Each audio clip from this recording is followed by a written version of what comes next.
Okay, my name is Howard Eber. I am an alcoholic. I'd like to welcome you all to week number 47 of this cycle of the Big Book Comes Alive Step Study Workshop Group. We go through the book word for word, line by line, try and work the steps together.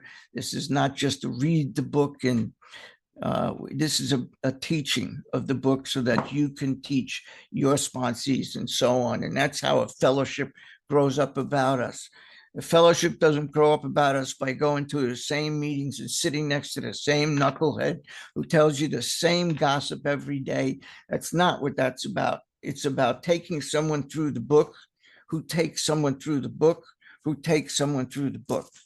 And when you sit down with a group at a convention, I came over to the UK a few months ago, and I sat at a table with 6 generations. One of the guys I sponsored, the guy he sponsored, and so on. 6 generations, all through this, all through the Big Book Comes Alive. So thank you all. I think this is a great thing, and we're trying to pass it along. Okay, we're into action. We done talking with steps 1, 2, and 3, which are just coming to conclusions about things, understanding that our problem is lack of power, that we don't have the ability to stop drinking once we start because of a physical allergy that we have, or think of it as an allergic type reaction. If your chemical of choice is not just maybe alcohol, but maybe it's heroin or cocaine or pills, and I certainly did my share of those. In those cases, it's an allergic type reaction, but it's still the same thing as far as I'm concerned. I'm not looking to find fault. I'm looking for solutions. And I have this physical allergy, and I also have a mental obsession that tells me I don't have a physical allergy. And since I have no power to stop once I start, or I have no power to stay stopped once I stop because of the obsession, then my problem is lack of power. So I have to access a power providential in nature that's greater than myself, that has the ability, that has the power to get between me and that first drink or drug. And we've talked about some of the inadequate higher powers that people have used that were brought up in the book, inaccurate and insufficient higher powers. What are some of those examples? Well, in the early part of the book, Dr. Silkworth told us that frothy emotional appeals seldom suffice. And I could, like it was yesterday, I could picture my dad's face just about to fall apart and begging me, just stop. Can't you do that? What you're doing to the family, what you're doing to me, to your brother, can't you just do that? That's a frothy emotional appeal, and it worked for a time, but it doesn't suffice. It's not enough, because once the heat cooled off, I went right back to what I was doing. Insufficient higher power. We are beyond human aid, the book tells us, which means that human power, fellowship alone, insufficient, inadequate higher power. In Bill's story, he talks about fear being an inadequate higher power. It doesn't last long enough. Fear of whatever it is, losing a job or whatever, eventually it gives way. So we're in need of this other kind of power. And in the third step, we make a decision to pursue that power by looking at the things in us that have been ruling, controlling, and dominating us up until this point. And we realize, at least I speaking for myself, that there was not a single emotional disturbance in my life that didn't have to do with one or all of the following. I'm angry as hell about something. I'm scared to death about something. Or I've done something that I don't want you to find out about, and I think you might find out. That guilt and shame and remorse. And if that's the case, then my whole life has been ruled and dominated adversely, I might add, by my angers, my fears, and the harms that I've done others that cause me this guilt and shame and remorse. So in my fourth step, I looked at those things, the 100 forms of fear, the manifestations of self. I don't, going into the fourth step, all I knew was it was 100 forms of fear and self anything, self control, self knowledge, self power, anything that was self, an inadequate, insufficient higher power. And by doing my fourth step and my fifth step, I recognized what a frightened, irresponsible, inconsiderate, dishonest, selfish, self-centered, judgmental individual I had become. And in my sixth step, I look at that handful of defects that's been governing and ruling me up until this point, and I say, I don't want to be that way anymore. I've paid enough of a price. I don't want to do that anymore. I'm tired of going through the things I go through, and I don't want to anymore. And good news is that we're being given a path so we can go in another direction. And in the seventh step, I begin that by any time I run into one of those defective thoughts, I catch myself being or about to be frightened or dishonest, so on. And what I do is I stop. One of the most important words in this book, I think gets overlooked too much. It's the word pause. I pause, and what do? I invite God in, because I believe when God is invited, God comes in. And I believe that anytime God comes into any situation, the dynamics change immediately. We may not see it, but they do. So in my seventh step, I ask God to help me be the opposite of whatever that defect is that I'm falling into, dishonesty or what have you. And with his power and my self-will, we combine to act on the opposite of that defect, which is be my asset. So if I'm being dishonest, I ask God to help me be honest now, not next time. I made those kind of deals my whole life. This is now. The seventh step teaches me to take responsibility for my own actions right here, right now. And by doing that, by working those first, at this point up to the seventh step, I've gotten right spiritually in the first three steps, and I've gotten right mentally in 4, 5, 6, and 7. And we're about to get right. We've been talking about the 8th and 9th step to get right in the physical dimension, the world and everyone and everything in it. And where we are now is the section of Into Action that talks about making amends, settling the damage that we've done in the past. And I was reading this afternoon just to kind of get into the spirit of things, and I realized that when making amends, what we don't say is sometimes just as important, if not more important, than the things we do say. And Bill gives us those directions. He just doesn't say something like that. He tells us on page 77, paragraph 2, he tells us under no condition do we criticize or argue. Where am I? Page 77, paragraph 2. Yep. We don't criticize or argue. What is it that we do? Well, we go to them, bottom of the page, bottom of 77. It tells us actually it's paragraph 1 towards the bottom of the page. We go to him in a helpful, see that? First of all, go to him. Direct amends, eye to eye, face to face, nose to nose. Specifically what the 9th step direction tells us to do. And it's also, you may want to highlight that in blue because it is a reference to approach. If I'm going to you, I'm approaching you.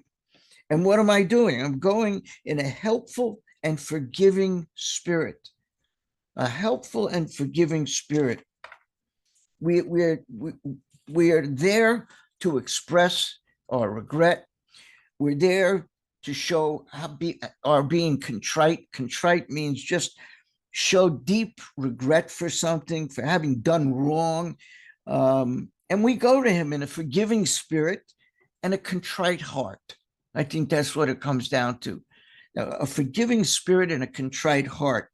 And that's what Bill tells us to do. And then there's a few more things he tells us not to do.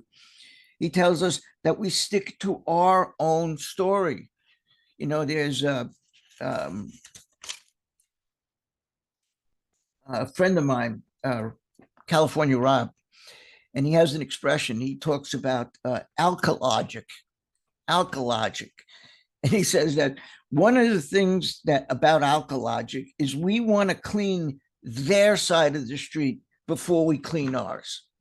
We want to set right their wrongs before we set right our wrongs. And of course, that's not what the book tells us to do. The book tells us we are there to clean our side of the street. We never tell him what he should do. His faults are not discussed. Those are all the don'ts. Don't discuss his faults. Don't tell him what he should be doing. We stick to our own. We sweep off our side of the street. And he says we do our utmost to straighten out the past. And I was thinking about that word, utmost. Utmost just means to the nth degree, to the maximum degree possible. That's what utmost means. To do something to the maximum degree that it could possibly be done. If we owe $1 million, say, and we could only pay $20 a month, we pay $20 a month because we have to start somewhere. We do our best to straighten out the past. So we have to start somewhere. Okay. Sometimes I get asked, when you go to make amends, what are you supposed to say? Well, one of the things that we did is we put together a suggested script, but I just want to go over some points. Again, my friend California Rob, who I mentioned a moment ago, talks about there are 6 musts that he tells his people to follow when making amends. 6 things that must be done. Number 1, we have to tell the person why we're here. You have to let them know that we will never get over our alcoholism unless we do so. We tell them why we're here. Number 2, you tell them what we've done. That this is what I believe I've done to hurt you. So we not only tell them why we're there, we tell them what we've done, and then we ask something. We make sure we ask, is there anything else that I've done to hurt you? This is all the epitome. Excuse me. And the floor. Okay. So make sure we ask them if there's anything else that we've done to hurt them. Also, make sure we ask them what we can do to repair this. How can I make it right? And we never tell them what they should be doing. And last is we tell them if there's any way we can be helpful to them, please don't hesitate to call. It's just some principal points.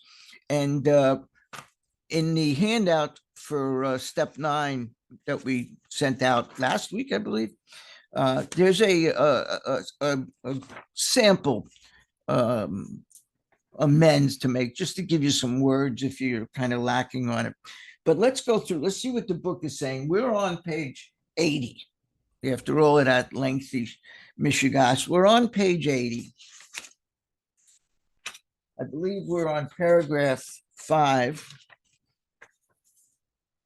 And what we've been doing is Bill has given us categories, different categories of amends. He's given us 8, actually, categories. The first one is business acquaintances and friends.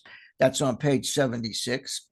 And then the second one is the man we hate and former enemies. The man we hate is on page 77, paragraph 1. Somebody in the chat last week asked me that and didn't get an answer, so I apologize. The The Man We Hate is on page 77-1, and Former Enemies. I put them two together. And that Former Enemies is on 78-1. And the third category, people we owe money to, creditors. I don't think there are too many of us here that haven't done that, that don't need to correct that. And number 4, criminal offenses. And I think this is where we're starting to catch up with where we're at, because the fifth thing is category number 5 is domestic troubles, specifically infidelity, because we got another area coming up to make right to the wife and the family in other areas. But in terms of infidelity, domestic troubles, that has to be taken care of. And then there's a few others. We haven't gotten to it yet, but on page 82, he talks about wives and parents. On page 83, paragraph 1, he says the family.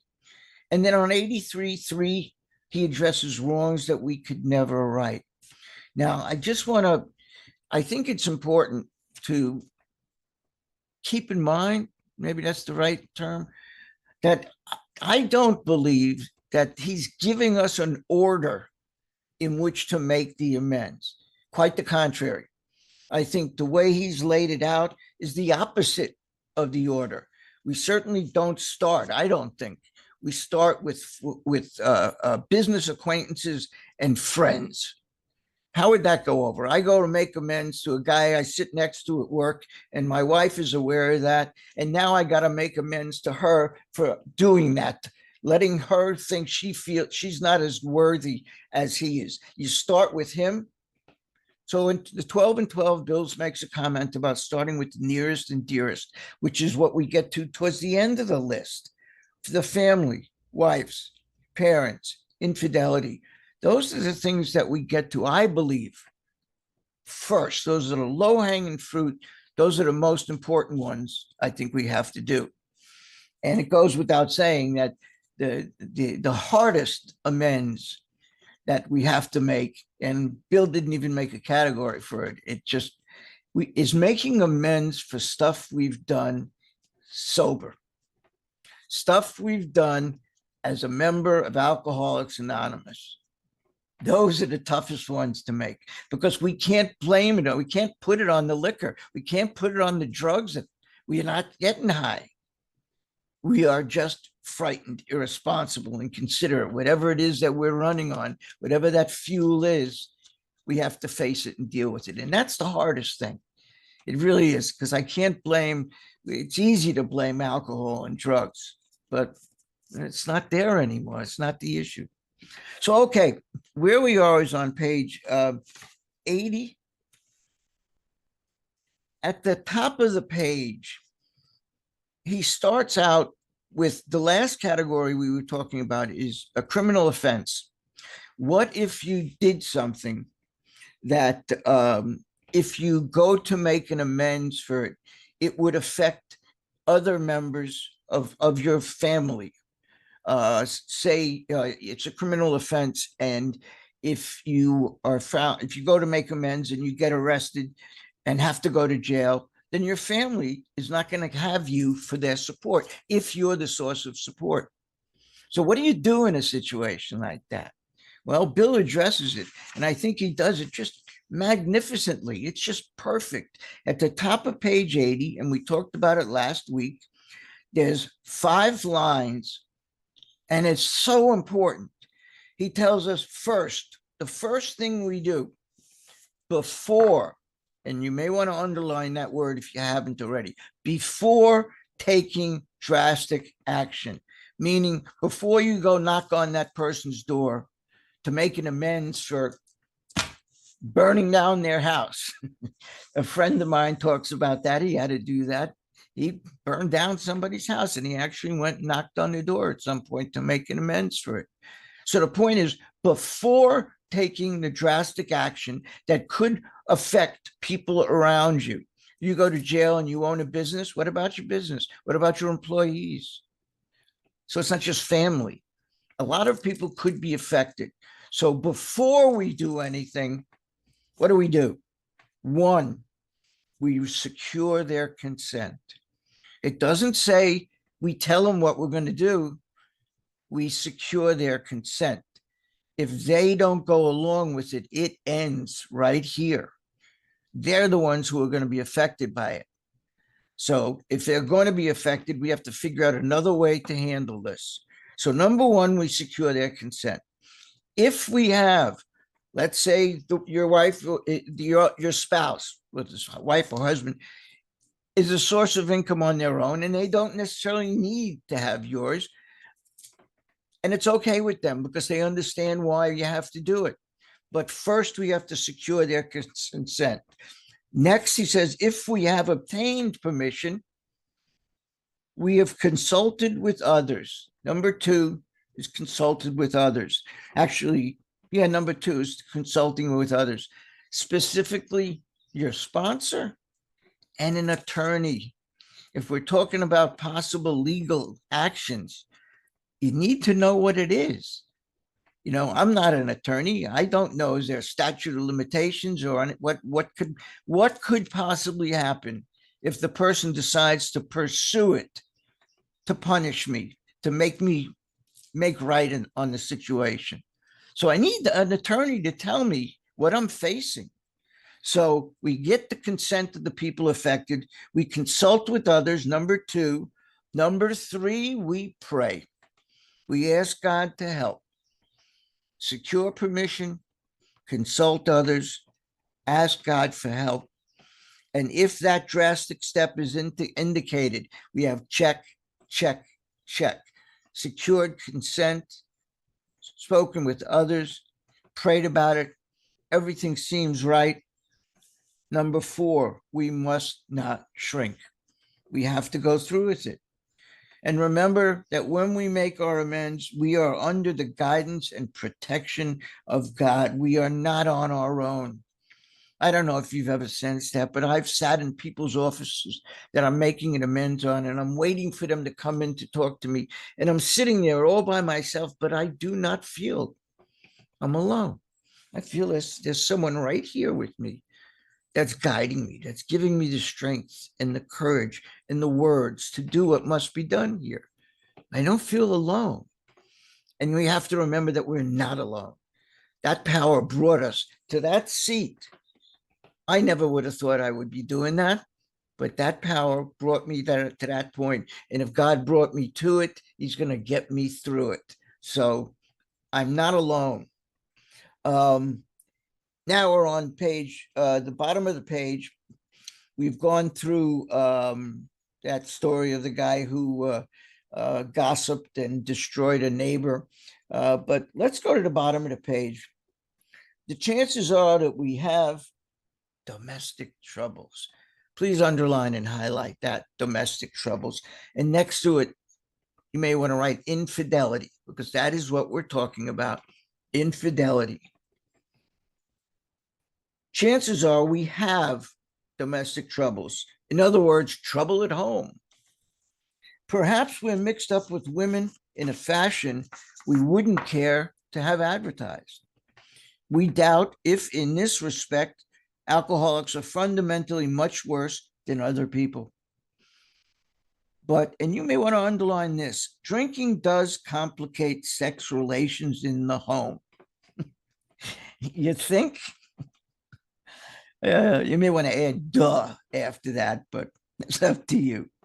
But I love this. This is so important. After years with an alcoholic, a partner, you may want to change that word wife to partner, gets worn out, resentful, and uncommunicative. That is highlighted, and I've underlined worn out, resentful, and uncommunicative. And above it, I've written RID, restless, irritable, discontented. They too are now suffering from a spiritual malady. If you're resentful and worn out and uncommunicative, you got yourself a case of the restful, irritated, and discontents. So, and again, I changed that word wife to partner. How could she be anything else? The husband begins to feel lonely, sorry for himself, self-pity. Poor me. She doesn't understand, or he doesn't understand. Um, the husband begins to feel lonely, sorry for himself. He commences to look around in the nightclubs or their equivalents for something besides liquor. Please underline something besides liquor. And what is that? Comfort and companionship. What do we find when we go to a meeting? Comfort and companionship. So we need to be very careful. I lost track with how many people that got jammed up with a marriage or a relationship because of some relationship, some emotional intimacy that was established with a member of the opposite sex that started at a meeting because you share something from the heart, from the gut.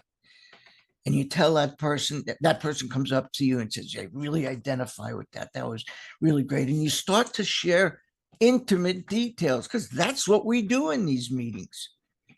And then that leads to sometimes, instead of, well, we'll see you tomorrow and get in the car and go, it leads to, hey, we're going to go out for coffee. You want to join us? And that coffee sometimes becomes, hey, you busy for dinner? You want to go out, catch a bite tonight? Hey, let's go see the new Superman movie. That's how these things begin. It's a slippery slope. And in every case that I've been involved with, where my sponsees have been in those situations, one of the amends that they have to make, as far as I'm concerned, is you never get involved on an intimate level with a female at a meeting. You don't. That we forget the level of intimacy that is expressed at meetings sometimes. And you do that with a member of the opposite sex while you're having trouble with your partner at home, the one who doesn't understand. And now you found someone who does understand. Isn't that great? Let's go have coffee. That's how it starts. Okay, so where it says he begins to feel sorry for himself, he commences to look in nightclubs or their equivalent. Above or their equivalent, I've written meetings with the question mark. Could be. Perhaps he's having a secret and exciting affair with the girl who understands. Once again, it's so easy in meetings. We get intimate. We get down into it with people, with strangers. The stuff we talk about at meetings sometimes is just, you'd never talk to a stranger that way, but we're safe and protected and we're in these rooms.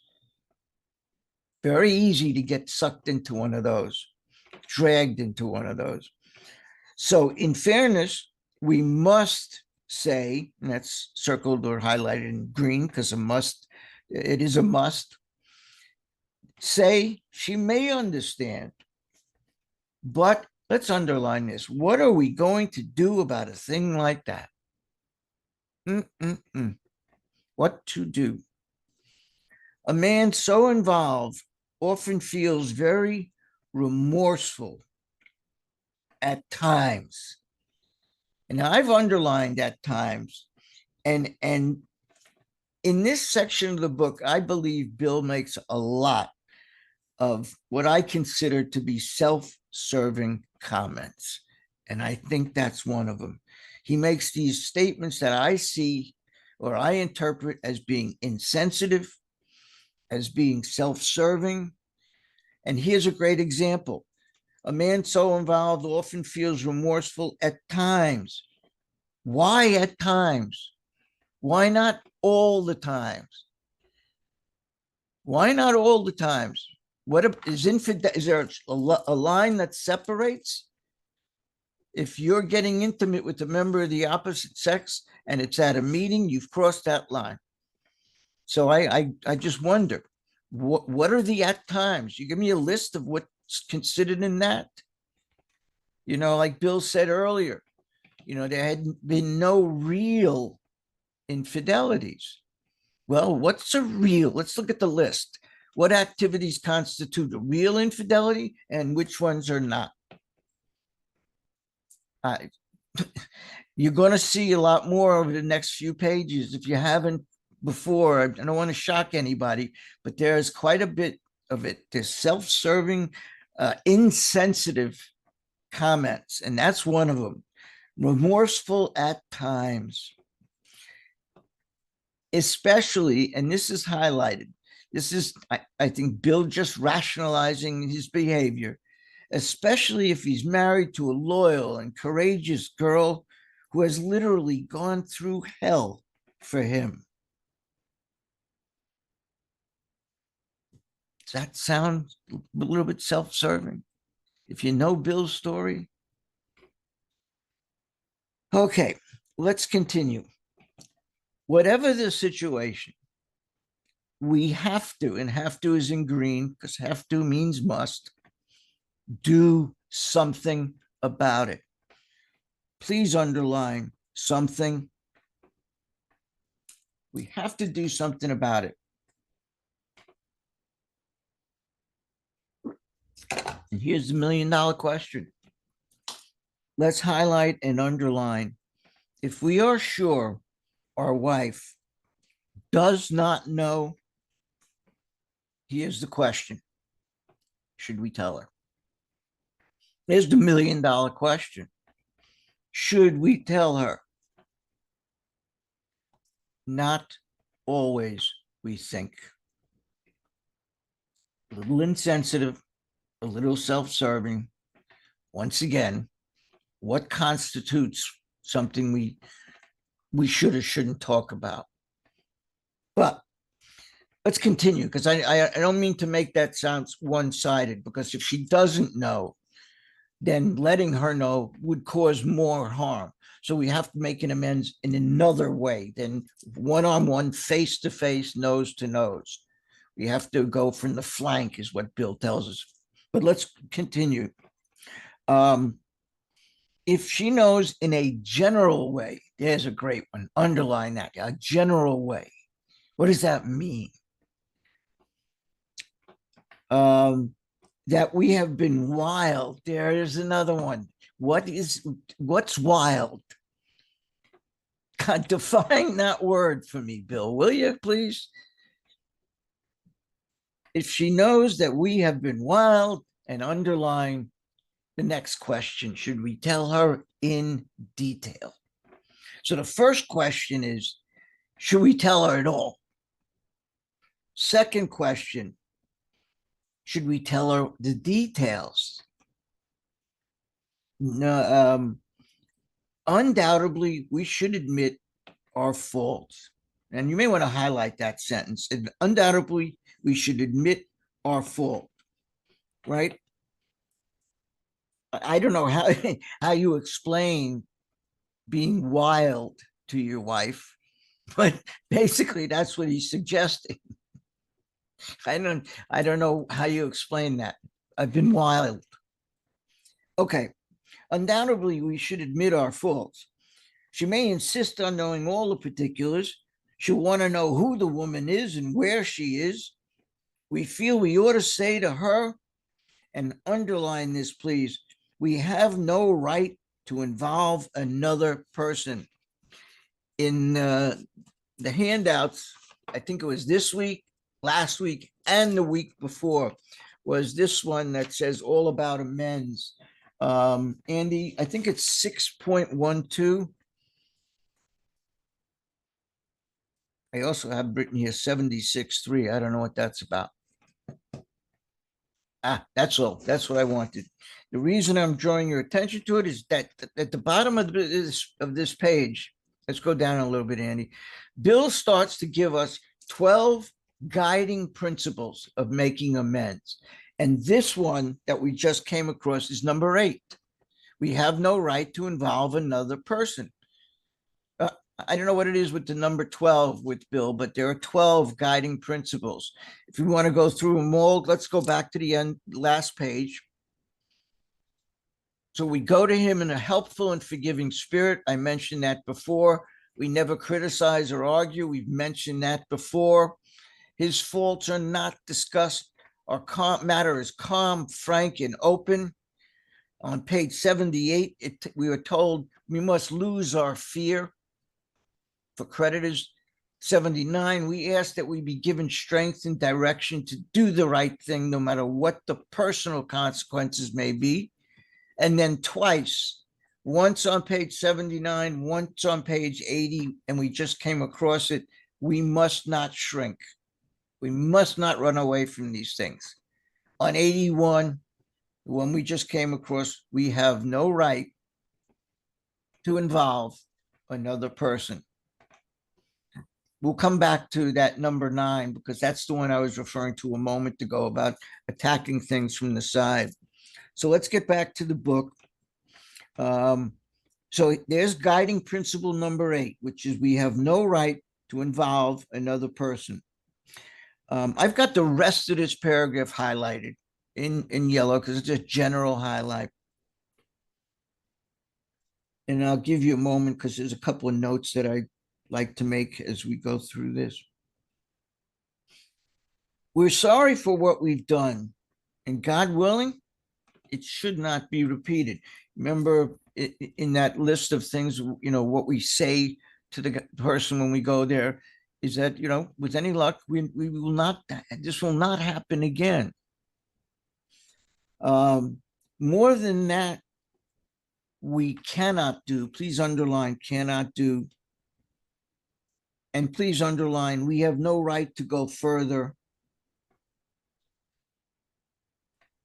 And on a personal note, I've written above those words, both are debatable. It's debatable. More than that, we can't do, we have no right to go further. That's an interesting point for discussion. I don't think it's always clear and dry. I don't think it's always clear and as it sounds. But and again, we can only discuss our part.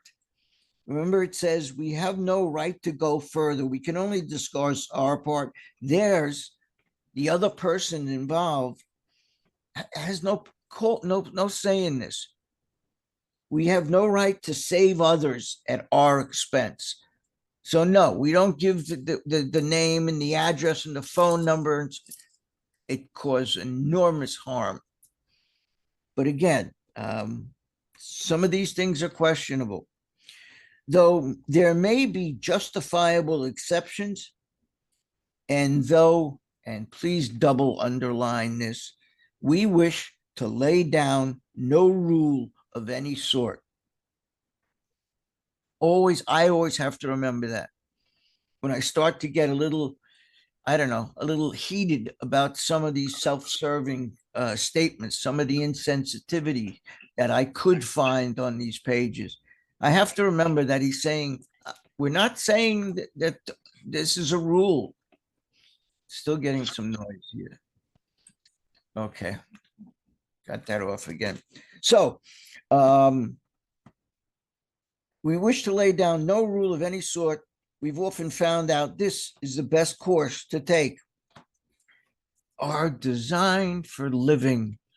Let's highlight that. Our design for living, and above it written the steps.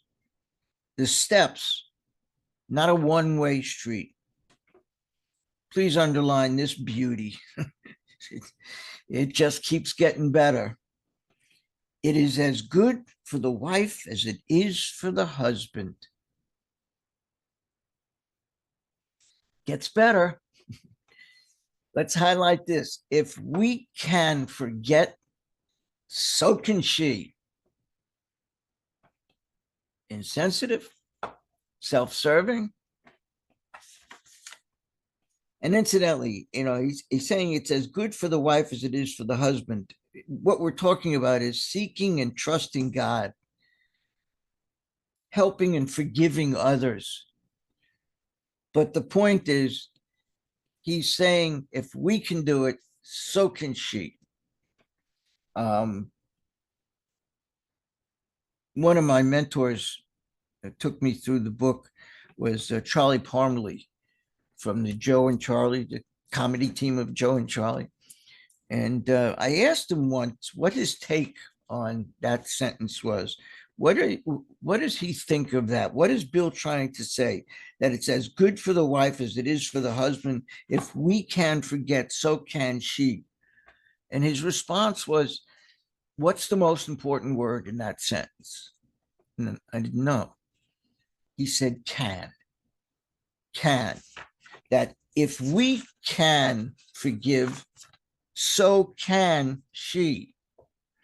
But it's pretty insensitive to say something like that. But he took it the same way I did, basically. It's a self-serving statement, but it's assumed if you can forget, why can't they? Right? It gets better. It gets a little better too. It is better, however, and let's highlight this, that one does not needlessly name a person upon whom she can vent jealousy. Perhaps there are some cases where the utmost frankness is demanded. Please highlight and underline this next little sentence, and I've underlined it twice. No outsider can appraise such an intimate situation. And next to it, I've written, including the author, including Bill. So we are free to set aside any of these suggestions in this particular area because it's not always the best of advice. No outsider can appraise such an intimate situation that includes Bill W. And next to it on the other side in the margin, I've written, mind my own business. Mind my own business. Don't involve other people. No outsider can appraise such a situation. It may be that both will decide, oh God, that the way of good sense and loving kindness is, let's highlight, starting with the way of good sense and loving kindness. Let's highlight that. And you may want to highlight it in pink because of what's about to come up. So what I have in pink is the way of good sense and loving kindness is let bygones be bygones. Each might pray about it, having the other one's happiness upmost in mind. So the answer to the question, do you tell the spouse, your partner, of the particulars of the affair? He says, not always, we think, right? Let's think about what he's already said. He said, not always, we think. He then goes on to offer some the most insensitive, self-serving lines that's found in this book. That line at the bottom of the previous page, if we can forget, so can she. But building on that assumption, he goes on to suggest with equal nonchalance that when it comes to past infidelities, the best way is to let each party decide the way of good sense and loving kindness is let bygones be bygones. That is so cold. That is such an outrageous assumption. And maybe I'm being too sensitive about it. I've never been in that situation, but it just seems to me that there's a lot of nonchalance here about some very serious material. Continuing. So each might pray about it, having the other person's happiness upmost in mind. And again, in this case, 100% agreement. Remember that prayer brings into the situation the power of God. And when God is invited in, the dynamics change immediately. Immediately. So it's no longer just you and your partner. Keep it always in sight. We are dealing with that most terrible emotion, jealousy. Jealousy. That most terrible of human emotions. somebody, I was going through someone's workshop, and they pointed out a quote from the St. James Bible about jealousy. And the quote is this: it's from James 3:16, whatever that means. James 3:16. And this is what it says: for wherever there is jealousy and contention, there will also be confusion, unrest, disharmony, rebellion, and all sorts of evil and vile practices. Pretty heavy. I'll repeat it. Jealousy. For wherever there is jealousy and contention, there will also be confusion, unrest, disharmony, rebellion, and all sorts of evil and vile practices. James 3:16. Okay, so we're talking about jealousy. And Bill has just said that, keeping in mind we're dealing with that most terrible emotion, jealousy. Please highlight the rest of the paragraph, those 3 lines. This is guiding principle number 9 on that list we just went through a moment ago. But I think it's real important to apply that in a lot of different situations. And here's what I mean. He says, good generalship may decide that the problem be attacked on the flank rather than risk face-to-face combat. So if I'm going to make an amends, and as earlier, if the partner doesn't know, should we tell her? If we give any particulars, we are without a doubt causing harm. We're causing harm, I believe, not just to our partner, but the person that we've just named. They may have a partner. They may have a kid. They may live next door. They may be related to you. You don't know. The point is, direct eye-to-eye, nose-to-nose combat is not always the best way. Attacking on the flank, which is indirect amends. Direct amends, the step says we made direct amends wherever possible. That's, again, the best of cases. But sometimes we have to make an indirect amends. I had a guy who got involved with somebody in a meeting exactly the way I described it before. You know, he said something or she said something, and they started chatting about it after a meeting. And then the next thing you know, they're having coffee together with a bunch of other people. But then they wind up having dinner, and they wind up going to a concert. And the point is, his wife had no idea. He's convinced she had no idea. I believe him. I have no reason not to. So one of the amends that he made was never to get intimate emotionally with a member of the opposite sex at the meetings. He didn't sit next to women, if possible. He sat as far away as he could, but he certainly tried not to sit next to one. And he didn't get into intimate conversations with them. And that, I think, is a way of attacking it on the flank, from the side, not direct. You may disagree, but I think that was a good idea. And I think this applies to a lot of different situations. You know, we're telling somebody about it, it's going to cause more harm. So what do? Attack on the flank. I'm not a big fan of the words living amends, but there are 2 references to it in the book here for what it's worth. So we can't say he doesn't talk about it. And we'll come across it.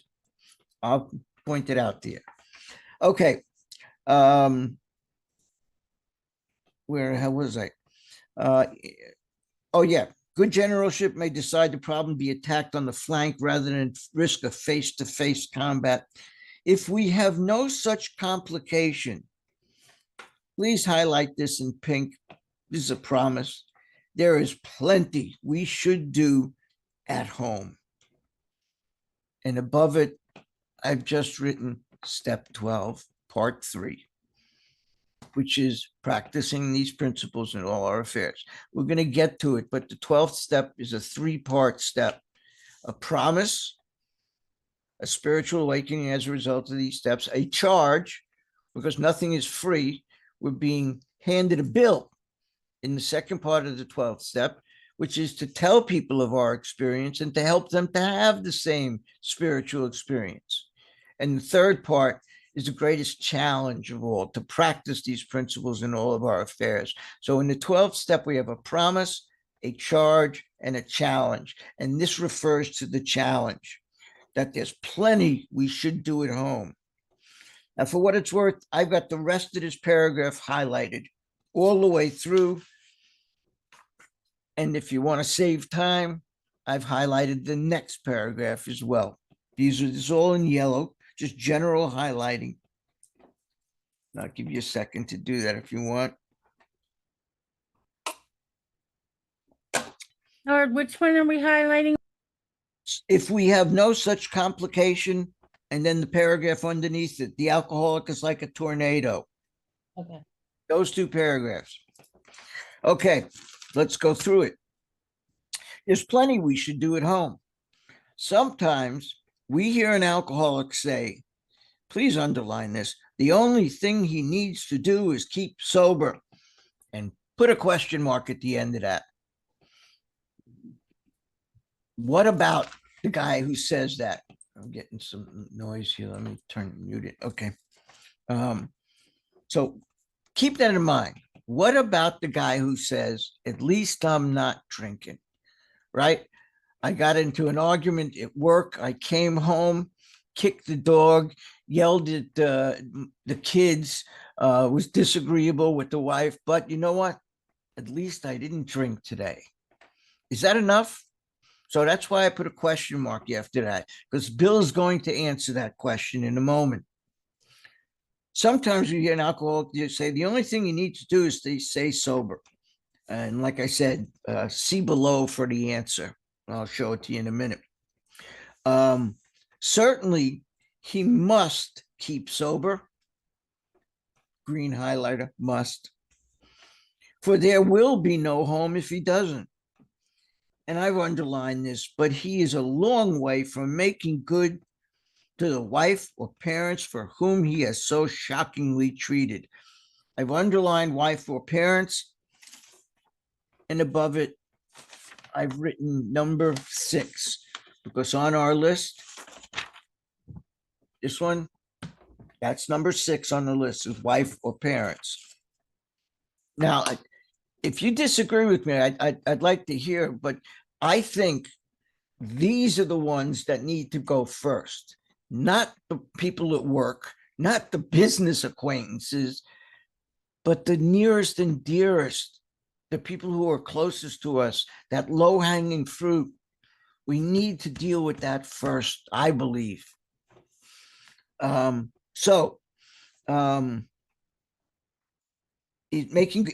a long way from making good to the wife or parents for whom he has so shockingly treated. Making good is an example of a definition. On the top of that list, I have some definitions. What are amends according to the big book? And that's one of the definitions that Bill uses: making good, restitution, right? We went through this when we first started this, that amends with an S, AMENDS, not without an S. Without an S, it means something else. Amends with an S means compensation for loss or injury, reparation. He just used the terms making good. That's what it means. The word amend without an S doesn't appear anywhere in this book. Nowhere in the first 164 pages does Bill use the word amend. And I have to apologize because I used it for a lot of years. If you listen to the recordings on YouTube, and I think AA speakers, where there were some earlier workshops, I did it there. I used the word amend, not amends, and I defined it incorrectly too. To amend is different than amends. To amend means to correct something, to correct it. And it's close in meaning, but it's not the same. It's not reparation. Okay, so let's get back to where we were. But he's a long way from making good. There's your definition. To the wife or parents, there's category 6 on our list, for whom for years he's so shockingly treated. Passing all understanding is the patience mothers and wives have had with alcoholics. Had this not been so, many of us would have no homes today, would perhaps be dead. Absolutely. Absolutely. And again, this next paragraph is highlighted all the way through. The alcoholic is like a tornado roaring his way through the lives of others. Hearts are broken. Let's underline that. Sweet relationships are dead. Let's underline that. Affections have been uprooted. Let's underline that.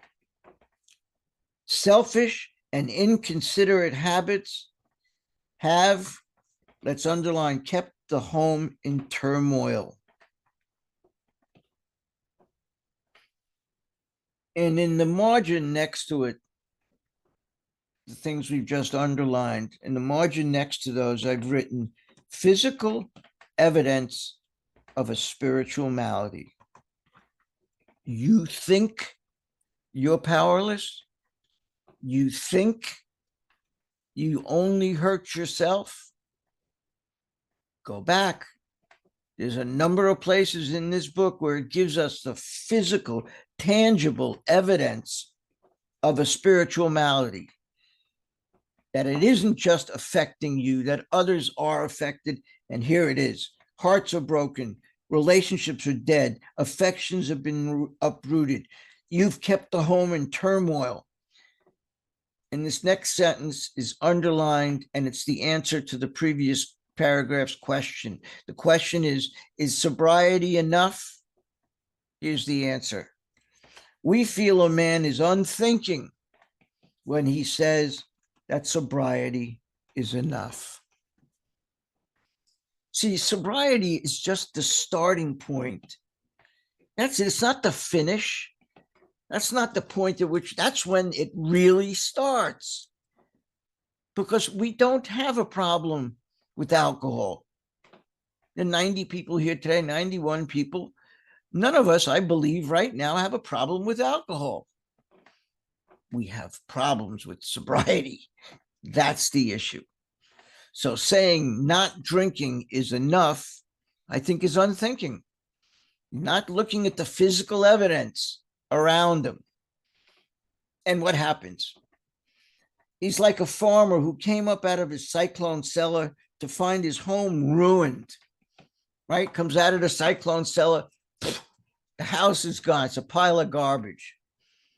To his wife, he remarked, "Don't see anything the matter here, Ma. Ain't it great? The wind stopped blowing.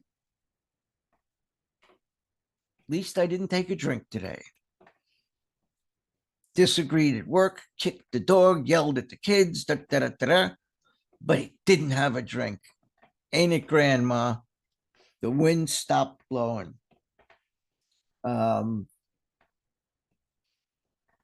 You know,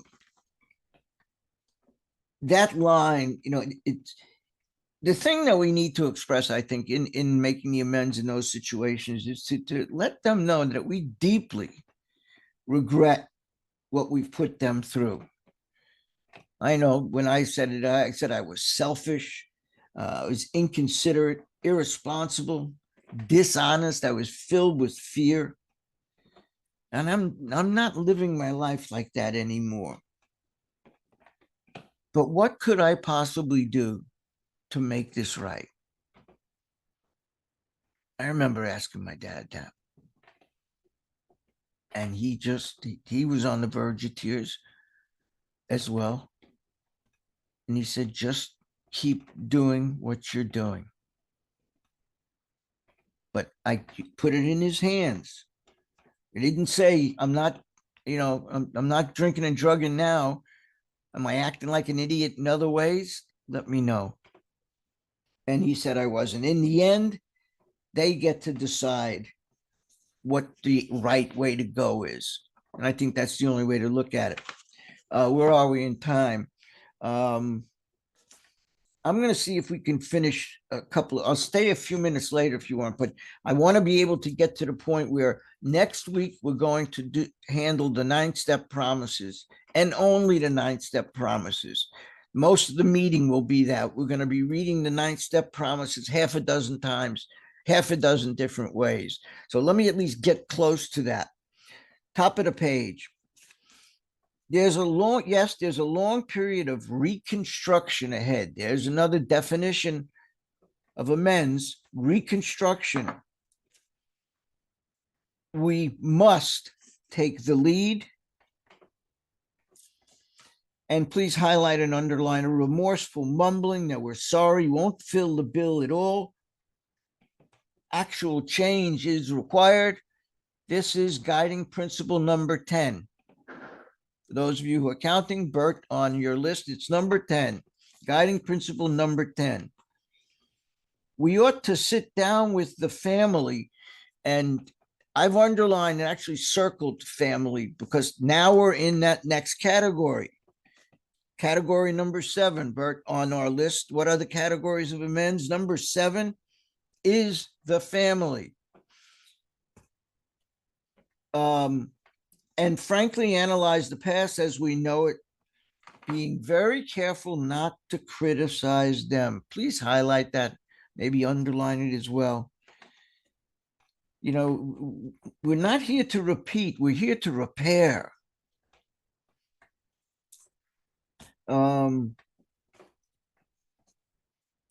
This actually, the rest of the paragraph is highlighted in pink. Come to think of it, their defects may be glaring, but the chances are our own actions are partly responsible.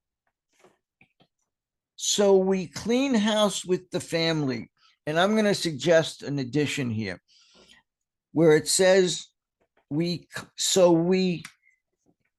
before the word clean, I wrote continue.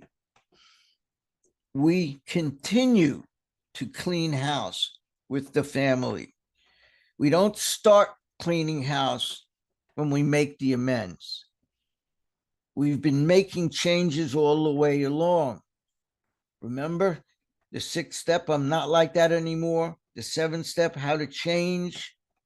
We should have already been displaying those actions. So we continue to clean house with the family, asking each morning, and please underline each morning because that verifies what I'm saying, that it's a continuation, asking each morning in meditation that our Creator show us the way of patience, tolerance, kindliness, and love. And next to it, let's keep our place here. Next to it, let's write, see page 118 2. Only because I love connecting dots in this book. So let's connect this dot. Keep our page where it is. Keep your place on 83, but on page 118, paragraph 2, 4 lines down,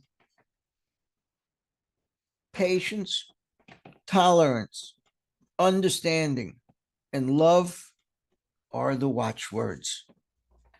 They're the watchwords. So on page 83, we're asking God to show us the way of patience, tolerance, kindliness, and love. And by the time we get to page 118, those are watchwords. In other words, they're part of our everyday functioning. Patience, tolerance, understanding, love. There's a few other words we can add, like forgiving, humility, and so on. But again, on page 983, he tells us that we're asking God to show us that the direction to do that. And by 1:18, we are doing it. Hopefully. Okay, continuing. The spiritual life is not a theory. We have to live it. That's underlined and highlighted. And I've circled have to in green.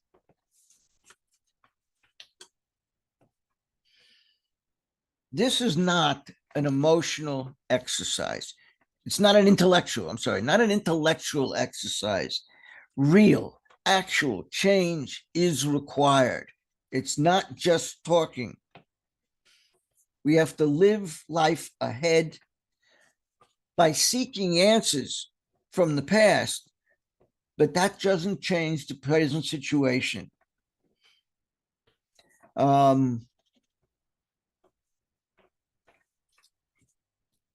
I forget who it was that told a story about a guy who was driving down a empty highway at night, and he must have hit a nail or something and flattened his tire. And he didn't stop for about a mile or so. But when he got out of the car, he didn't go get the spare tire out of the trunk and get the jack. He went back to find the nail, the goddamn nail that flattened his tire. Now, what's the point of doing that? What's the point? He still has to come back and fix the tire. So what do we learn from that? That's not important. What's important is fixing the problem. So it's a spiritual life. We have to live it. Unless one's family expresses desire to live upon spiritual principles, we think we ought not to urge them. Now, I'll leave this up to anyone here. Do you think that's a must? In one of the workshops recently, somebody suggested that ought not is a must. And if that's the case, here comes another one. We should not talk incessantly to them about spiritual matters. The more I think about it, the more I feel ought not and should not are musts. Just the same as saying had to. So I'm going to add that to our list of musts. We're getting probably close to 150 of them now. Okay, let's continue. We want to get done on time. This will change in time. And above that, I've written time takes time. God, I hate that expression. I can't stand that expression, but it's true. I don't know how many times my first sponsor had to tell me that in the beginning. I want to know, I want to write it in my calendar when this is going to be better, when I want to know the specifics. Don't tell me, give it time. No, time takes time, my boy. No, can't handle that. And please highlight this next sentence. Our behavior will convince them more than our words.